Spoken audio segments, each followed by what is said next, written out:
It's quite obvious a lot of people are speaking up against all the things that we have been saying.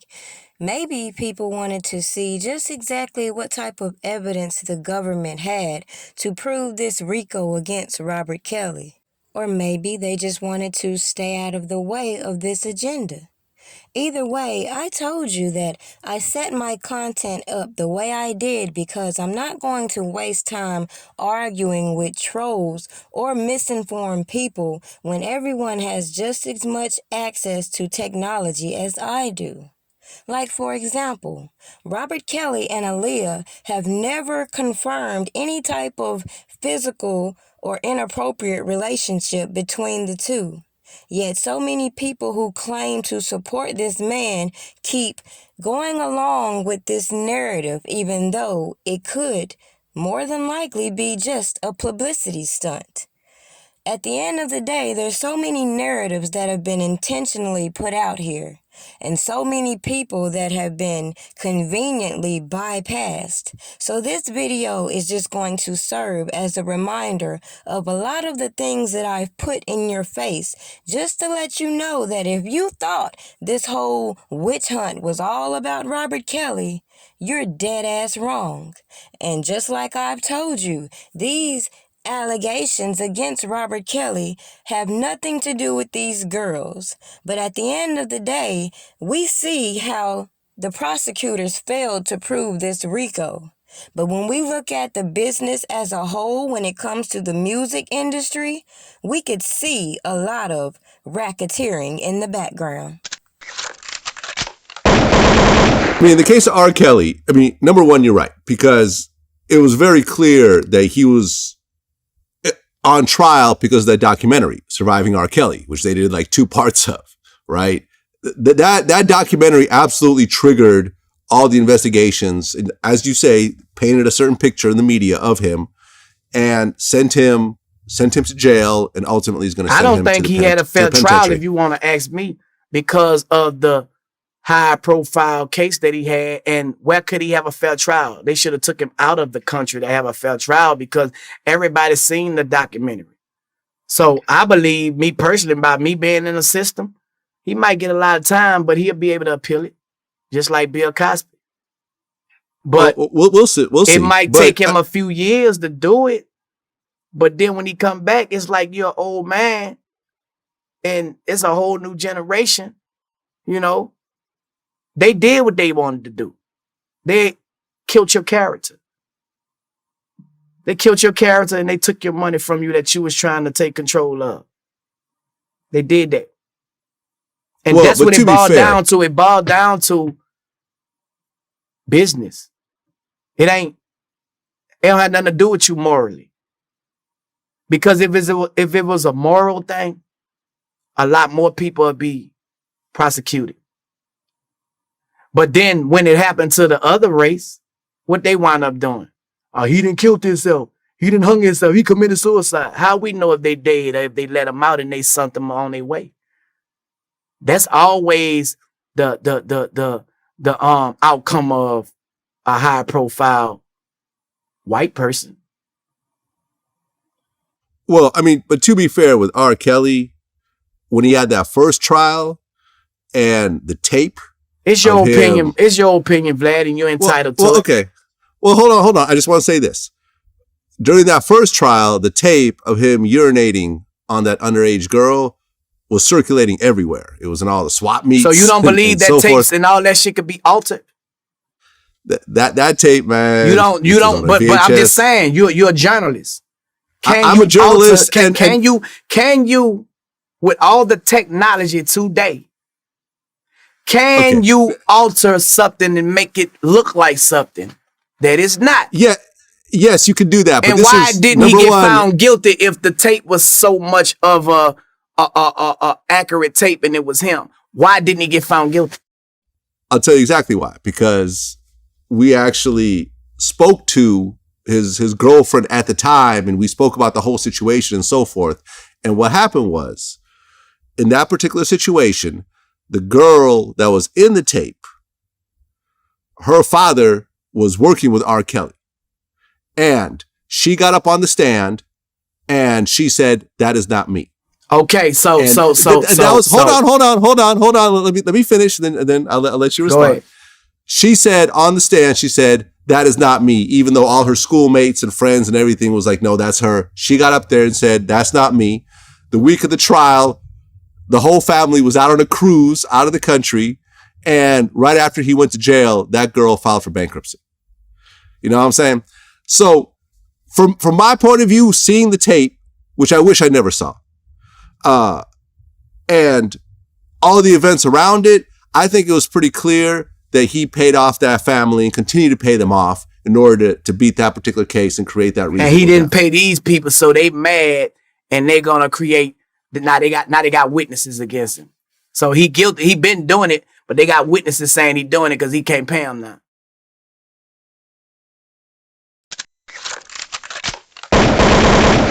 Pain. And so I have to ask this question, with that being said, with the name being, like, how is hip-hop supposed to respond to the Bambatta? Like, how are we supposed to do that? What angle you want to take it from? I just don't know. That's why it's a generic question. What should we do? Because you being our father, sure, whatever you say, I have to move accordance to it. Well, you know, first of all, controversy is not truth. What you want is truth right now. You want truth. Right. But truth is also not information. It's not gossip. It's not even conversation. For me, if you keep it hip-hop, nothing can be taken away from Africa Bambatta's contribution. Nothing. Just keep it hip-hop. Right. But if you want to dig into dude's personal life and accusations that's being made and so on, personally, I don't give a fuck. Personally. Look, if somebody was harmed or whatever was done or whatever, y'all deal with that shit. What? Deal with it. That don't stop hip-hop. That don't stop what you did for hip-hop. Take away the legacy. Don't take away none of it. History's history.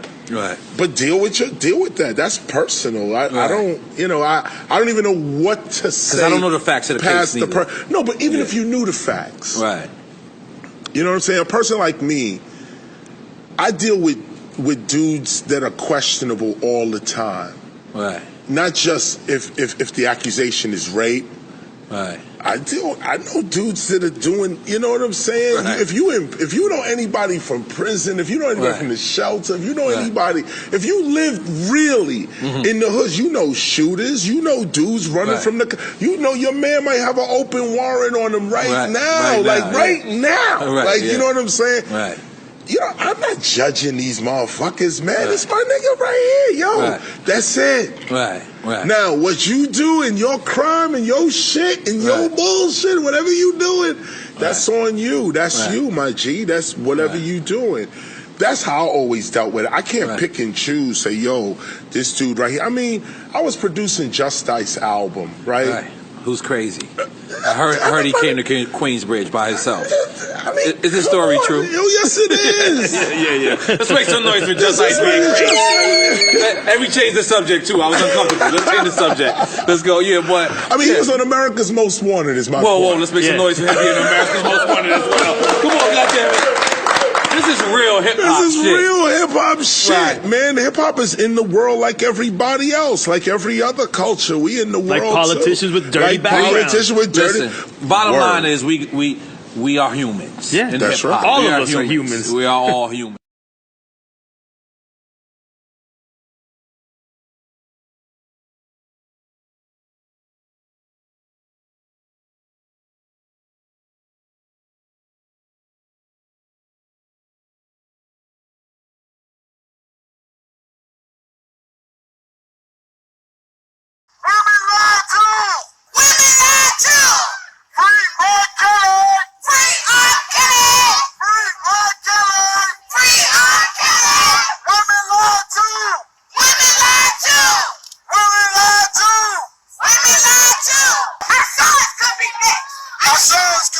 Only thing I have left is my voice, and now I have to use it for my protection because they left me no choice. See, my work has nothing to do with my private life. So stay the fuck out of my business and tend to your own damn life.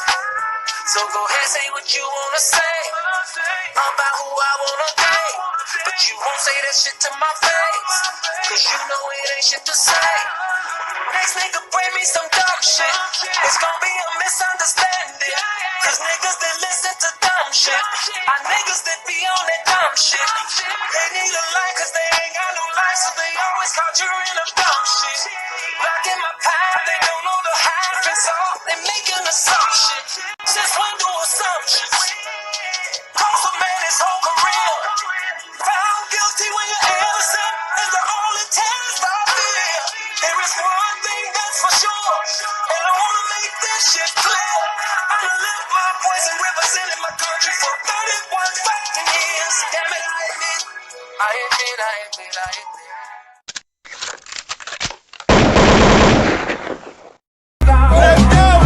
Break out the food and the drinks, it's gonna be a party. Turn up the music real loud, invite everybody. Go ahead and smoke and play some cards and just make yourself at home. It's okay to take somebody's hand and just get you groove on, yeah. Roll up in here, I mean couldn't be better. I like to see my people come together, talking about prayer. Live to you. Facebook, live to you. Radio, live to you. Radio, fuck you.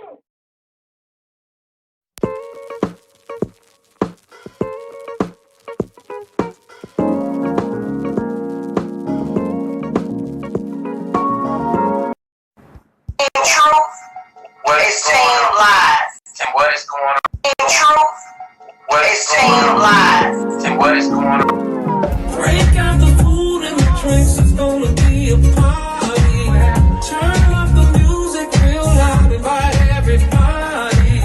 Go ahead and smoke and play some cards and just make yourself at home. It's okay to take somebody's hand and just get you cool. I love to see my people come together. So do what you wanna do, cause you gon' have a good time when you in front of Snoop. Because I know Minister Ferguson, you know, he definitely spoke. I think he had a private meeting with him. Nobody really know what the depths of the meeting went, but I know he did have a meeting with him. But these other ones that was a part of Lifetime and all this shit, we need them. We need them to step up and them to act like they plan a platform. All we do is plan on each other as black people. That's it. For fame and fortune.